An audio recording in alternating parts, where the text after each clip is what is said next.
जो बहुत ज्यादा कंट्रोवर्सी में भी रहे। और आशा करता हूं आप सब बहुत अच्छे होंगे। मेरा नाम है सिद्धांत अग्निहोत्री, स्टडी आईक्यू पे आपका बहुत बहुत स्वागत है। आज हम बात करेंगे दोस्तों एक बहुत बड़े लीडर पेरियार की, जो बहुत ज्यादा कंट्रोवर्सी में भी रहे और इनको साउथ का एक बहुत बड़ा लीडर माना गया। तमिल की पॉलिटिक्स का इन्होंने बेस तैयार किया दोस्तों।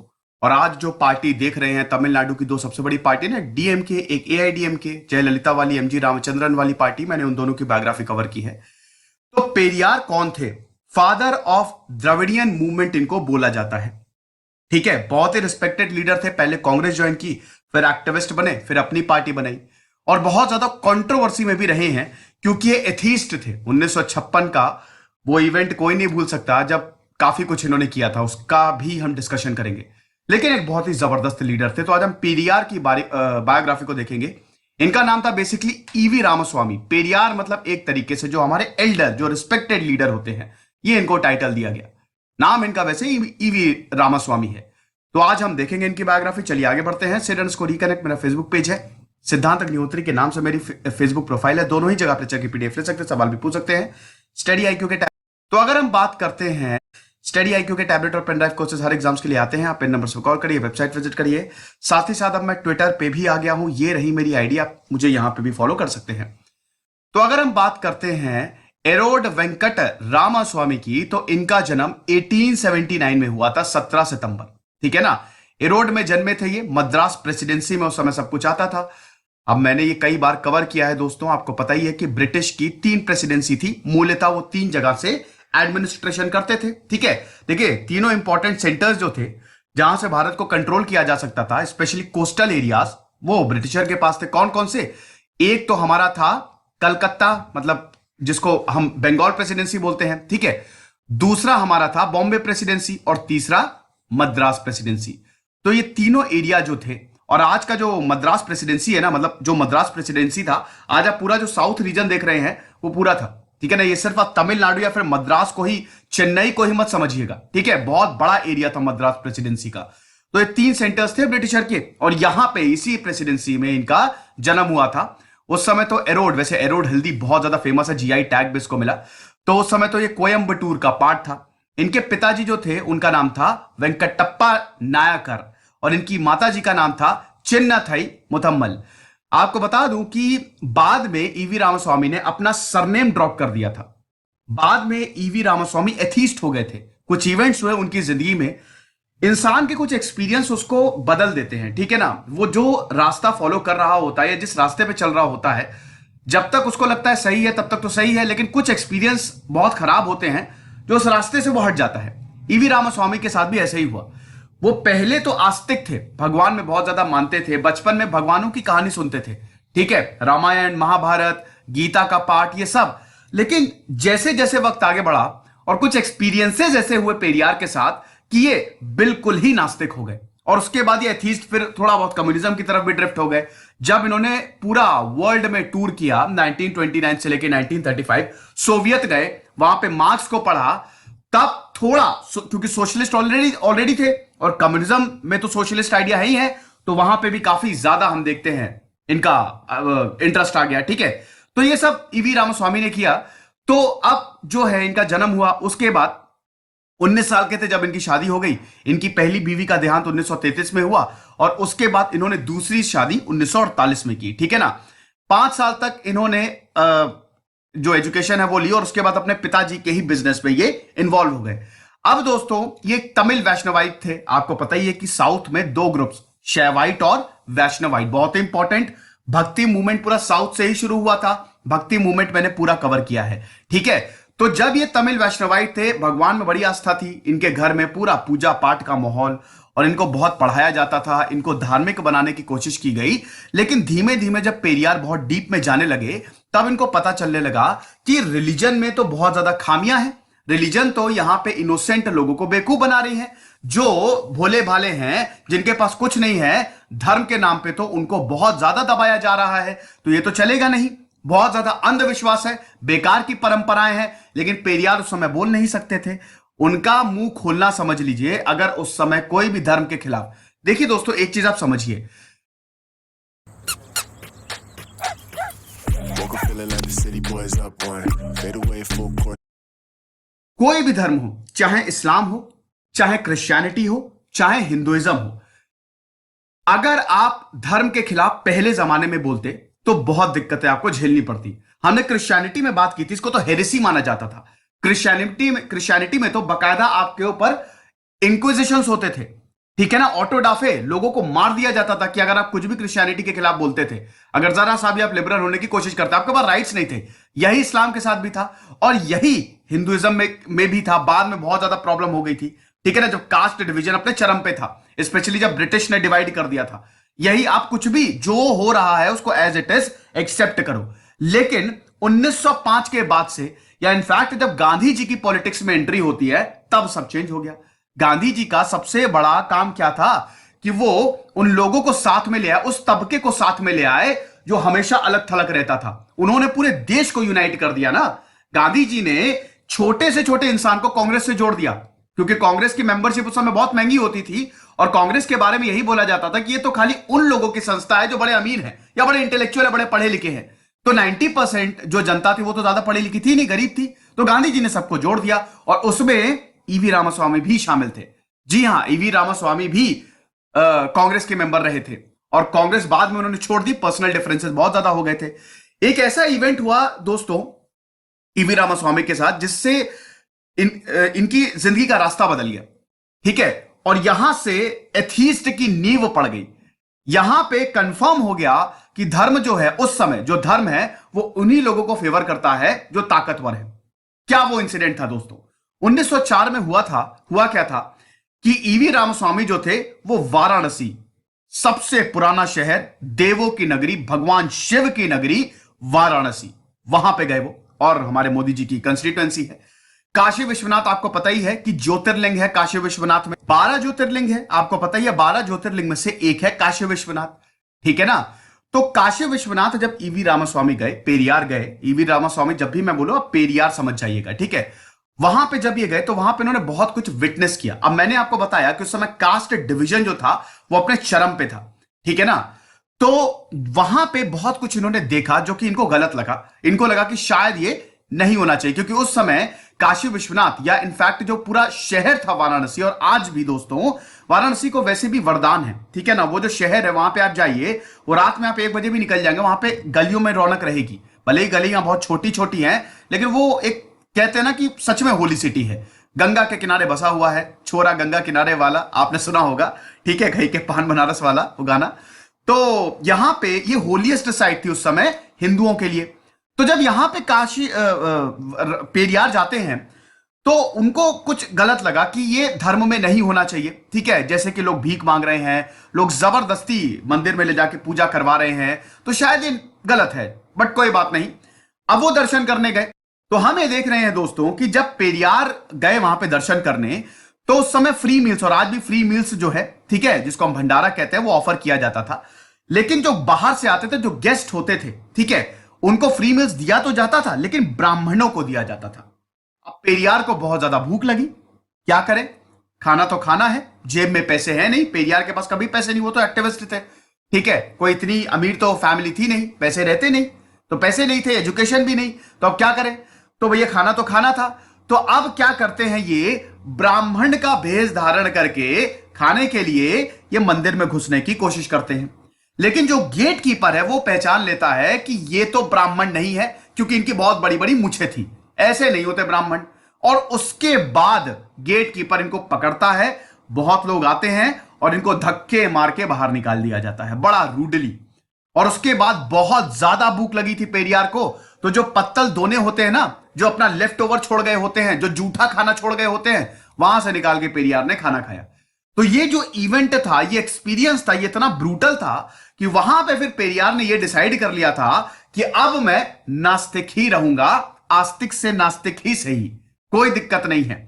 और जो इतना ज्यादा रिगार्ड था हिंदुइज्म को लेके, ये जो डिस्क्रिमिनेटरी एटीट्यूड था, ये बहुत ज्यादा पेरियार को क्या कहते हैं कि बड़ा मतलब दुखी कर गया अंदर से। वैसे हिंदुइज्म पे मेरा पूरा सेपरेट लेक्चर है। हिंदुइज्म देखिए दोस्तों, वो तो एक जीने का तरीका है। हिंदुइज्म जो है वो एक जीने का तरीका है, वो एक सोच है, इसीलिए वो कभी मर ही नहीं सकता, ठीक है ना, वो तो जब तक ये संसार चलेगा तब तक हिंदुइज्म चलेगा। लेकिन धर्म को कैसे इंटरप्रेट किया जाता है, ये बहुत बड़ी बात है। लोग कैसे समझा रहे हैं, और यहीं पे ही सब गड़बड़ झाला हो जाता है।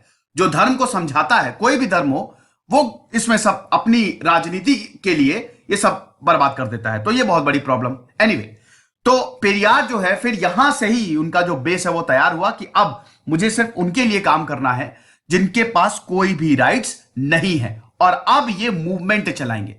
ठीक है ना। और ये जो इवेंट था, ये बहुत ज्यादा इसका जिक्र भी होता है। अब पेरियार उस समय इंडियन नेशनल कांग्रेस ज्वाइन करता है कुछ समय बाद, 1919 में, 1919 में उन्होंने अपने पिताजी का सारा बिजनेस क्विट कर दिया। सब कुछ रिजाइन करके वो सीधा इंडियन नेशनल कांग्रेस चले गए। और आपको पता ही है कि अब गांधी जी आ गए थे, और गांधी जी ने कांग्रेस को क्या, पूरे देश को ही बदल दिया था। इधर गांधी जी अब अपना मूवमेंट चलाएंगे, नॉन कॉपरेशन मूवमेंट, और पेरियार तो नॉन कॉपरेशन मूवमेंट के लिए जेल भी गए थे। यह सबसे बड़ी बात थी इंडियन नेशनल कांग्रेस की दोस्तों। मानना पड़ेगा कि जितने भी बड़ी बड़ी पार्टीज थी, पापा इलेक्ट्रॉनिक्स एंड और जितने भी लीडर्स थे, वो कोई भी आइडियोलॉजी के हों, सबको इंडियन नेशनल कांग्रेस ने मिला लिया था। इंडियन नेशनल कांग्रेस में एक सोशलिस्ट विंग था और एक कम्युनिस्ट विंग भी था, एक अम्ब्रेला पार्टी थी। ये गांधी जी ही कर सकते थे, और ये बहुत बड़ा काम था, है ना। गांधी जी पे मैंने बहुत सारे लेक्चर्स है दोस्तों, 10-15 लेक्चर्स। उनकी किताब माई एक्सपेरिमेंट्स विद ट्रुथ, उसका भी रिव्यू मैंने किया है, आप जरूर देखिएगा। तो इंडियन नेशनल कांग्रेस ज्वाइन करते हैं ईवी रामास्वामी। ठीक है, कुछ वक्त तो रहे ये इंडियन नेशनल कांग्रेस में, और बहुत कुछ इन्होंने किया। ठीक है, इनको एरोड म्युनिसिपैलिटी का चेयरमैन बनाया गया, और उसके बाद दोस्तों इन्होंने बहुत सारे कंस्ट्रक्टिव प्रोग्राम चलाए। ठीक है ना, खादी को प्रमोट करो ताकि जो फॉरेन गुड्स आ रहे हैं उसको हम ना यूज करें, ये किया। ठीक है ना, शॉप्स को इन्होंने रिनोवेट करवाया। ठीक है, और जो दुकान जो भी फॉरेन गुड्स बेच रहा था, क्योंकि उस समय नॉन कॉपरेशन मूवमेंट चालू हो गया था, उन सबको अवॉइड किया, बॉयकॉट किया। ठीक है, और सबसे बड़ी बात अनटचेबिलिटी, ये इस चीज के लिए पेरियार जो है अनटचेबिलिटी के लिए ही इनको जाना जाता है। ठीक है, ताउम्र ये इस चीज के लिए लड़ते रहे, इस इविल प्रैक्टिस के लिए लड़ते रहे कि अनटचेबिलिटी, इस दुनिया में कोई भी अछूत नहीं है, क्योंकि नेचर ने सबको इक्वल बनाया है। तो ये सब कुछ हुआ। फिर नॉन कॉपरेशन मूवमेंट में भी इन्होंने भाग लिया, पूरे साउथ में ये मूवमेंट को कोऑर्डिनेट करवा रहे थे, जिसकी वजह से ये जेल भी गए। अब जब नॉन कॉपरेशन मूवमेंट को विड्रॉ किया गया, और फाइनली जो कांग्रेस पार्टी का एक तबका pro changers versus no changers, और एक तबका जो है उसने स्वराज पार्टी बना ली, और उसके बाद फिर वो असेंबली में गया, तो यहां पे पेरियार बोलने लगे कि अब वक्त आ गया है कि कुछ बदलाव किए जाए। ठीक है, यहां पे Periyar reservation in government jobs and education, इसके लिए बोलने लगे। ये कांग्रेस के बहुत सारे लीडर्स को रास नहीं आया, और पेरियार ने इसी मुद्दे पे ही पार्टी को छोड़ दिया। इसी दौरान दोस्तों इनको मद्रास प्रेसिडेंसी का प्रेसिडेंट भी बनाया गया था। लेकिन जैसा कि मैंने बताया कि जैसे ही अध्यक्ष बने, इन्होंने बोला कि जो दबे कुचले, जो अनटचेबल्स है, उनको रिजर्वेशन दिया जाना चाहिए, क्योंकि उनके पास कुछ नहीं है, उनको मौका तक नहीं मिलता है आगे बढ़ने का, तो उनको रिजर्वेशन दो। कांग्रेस पार्टी ने, बहुत सारे लीडर्स ने बोला कि अभी वो वक्त नहीं आया है, तो पेरियार ने इस्तीफा दे दिया। 1925 में इन्होंने कांग्रेस को छोड़ दिया। इसी दौरान दोस्तों 1925 से पहले एक बहुत बड़ा इवेंट हुआ, जो कि पेरियार की जिंदगी और भारत के लिए एक बहुत ही बड़ा इवेंट साबित हुआ, वैकोम सत्याग्रह। वैकोम सत्याग्रह की बात करें दोस्तों, तो उस समय क्या होता था, और आज भी आप देखेंगे कि जो बड़े बड़े मंदिर होते हैं, ठीक है, उनमें लो कास्ट हिंदू और जो अनटचेबल्स हैं, उनको बिल्कुल भी एंट्री नहीं है। पहले तो ऐसा होता था कि केरल में जो मंदिर थे, जो रास्ता जाता था मंदिर के लिए, वहां पे भी चलने की मनाही थी जो लो कास्ट के होते थे। इतनी बुरी हालत थी, उनको एंट्री ही नहीं दी जाती थी मंदिर के लिए, कोई परमिशन नहीं, रोड्स पे भी आप नहीं चल सकते जो कि मंदिर के लिए जाती हैं। तो ये पेरियार ने सबसे पहले पकड़ लिया, और पेरियार ने सोचा कि अब यहां पे तो सबक सिखाना पड़ेगा, क्योंकि यहां पे अगर हम हिट करेंगे तो ये सबसे बड़ा एक तरीके से ब्लो होगा। ठीक है, दूसरी चीज, यहां पे मूवमेंट चल रहे थे। ठीक है, आप पॉलिटिक्स समझिए, मूवमेंट चल रहे थे। गांधी जी अनटचेबल्स के नेता चुन के आए थे। ठीक है, वो जब तक बी आर अंबेडकर नहीं आए, और बी आर अंबेडकर और गांधी जी में बड़ा कंपटीशन था, लेकिन वो लो कास्ट का चेहरा थे, एक तरीके से रिप्रेजेंटेटिव थे। गांधी जी ने सबसे पहले इस बात को देखा कि बहुत ज्यादा गलत, जो बहुत बड़े लीडर्स में से गांधी जी सबसे पहले थे जिन्होंने देखा कि बहुत गलत होता है। तो उनका जो साबरमती आश्रम था, उसमें हर कोई आ सकता था, ठीक है, चाहे कोई भी हो। तो यहां पे कांग्रेस ने भी इस चीज को सपोर्ट किया। कि हाँ ये तो गलत है, जो मंदिरों में एंट्री नहीं दी जा रही है ऐसा नहीं होना चाहिए। ठीक है, तो अब यहां पे बाकायदा जो गांधी जी की स्ट्रैटेजी रहती थी सत्याग्रह, वो कंडक्ट करने की बात चली और इसी को वैकोम सत्याग्रह बोला गया दोस्तों। 30 मार्च को ये मूवमेंट जो है वो स्टार्ट किया गया।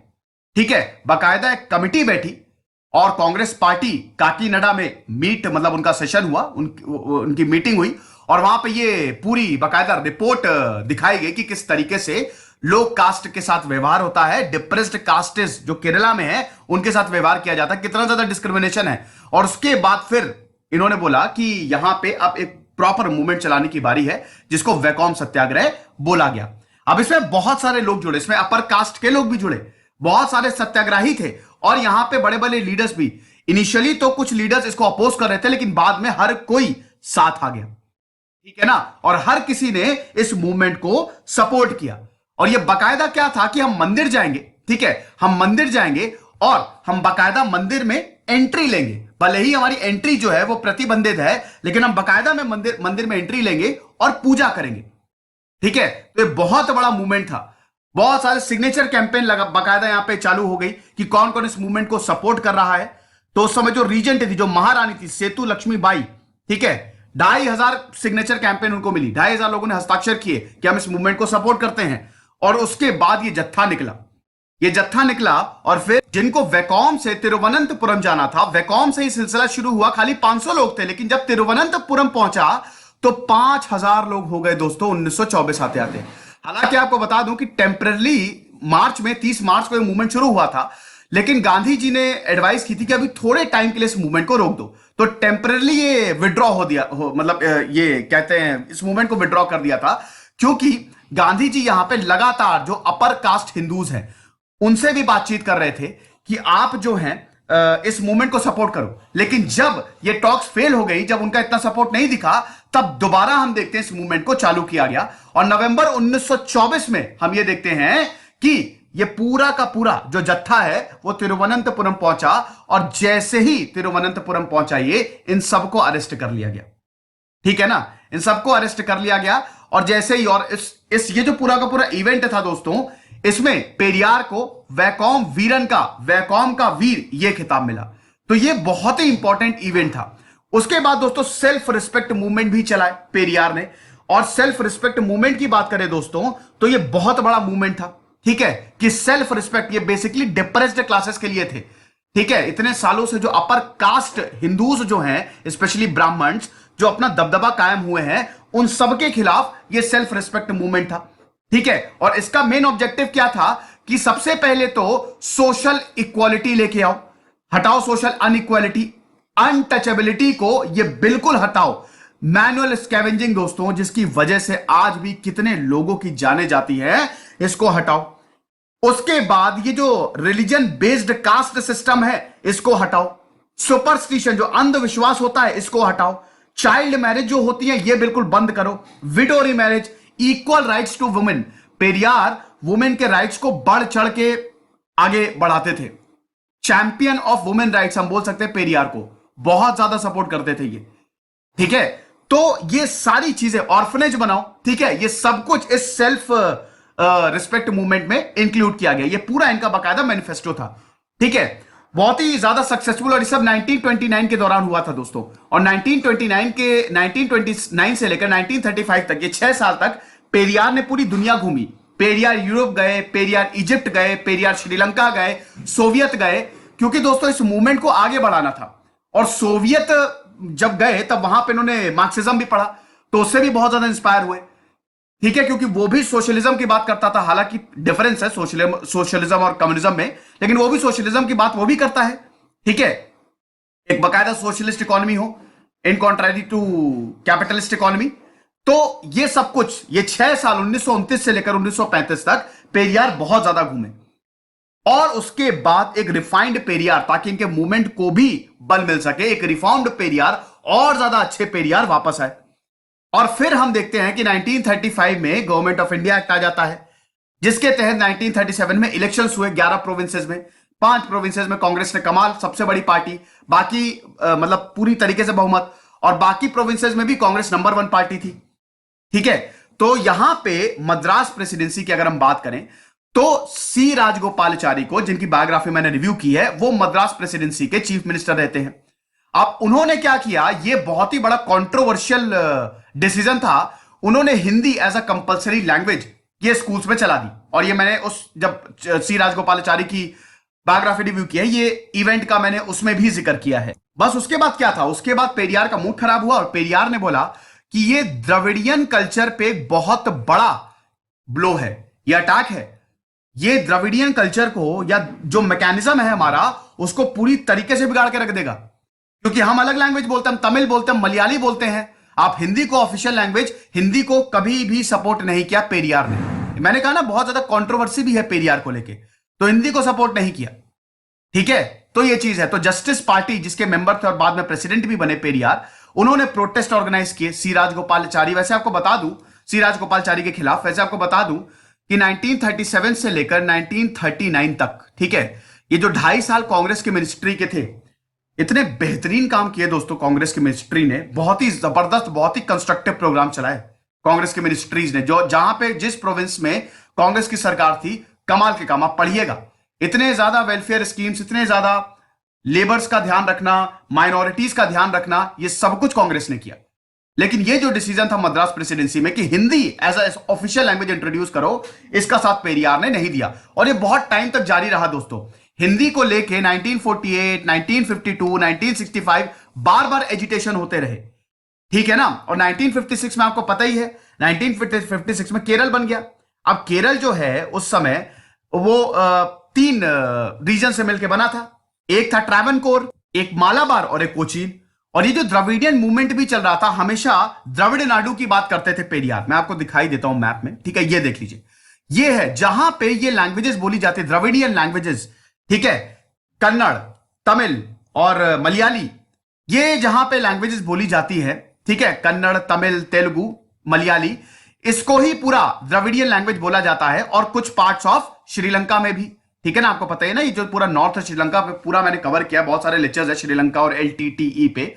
इसी की ही वजह से तो श्रीलंका में सिविल वॉर हुई, ठीक है ना, यही लैंग्वेज प्रॉब्लम और जो एथनिसिटी को लेके।